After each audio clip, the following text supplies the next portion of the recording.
Gantikan Tuhan mung na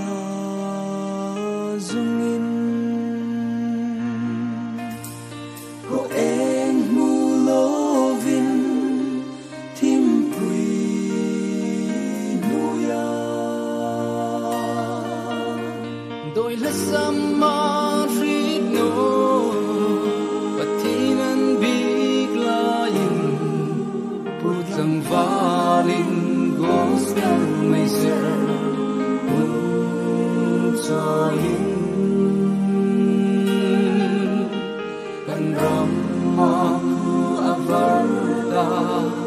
kan cinta sarin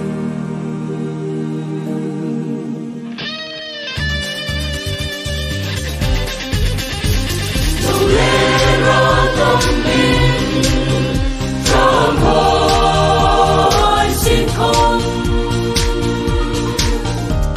anh nghe nó gospel yêu thô thế na su bốc na lệ thiên thiên có thế na anh kỳ ngờ rin na akan soya dài tình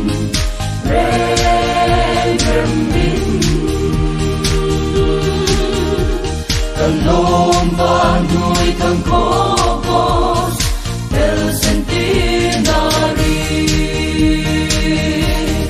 Kan in pakche hallelujah hallelujah hallelujah hallelujah Kan in pakche mangai tu pati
Mung tim pang sunga lo solun la Thang tar ham gospel may ser hung soin In sul nukun zui pe kanti Krista le aram ta dingin Krista pasal cha tam chung ta ha mungkin pasu alo turun la trong taran gospel mei sertung toy pain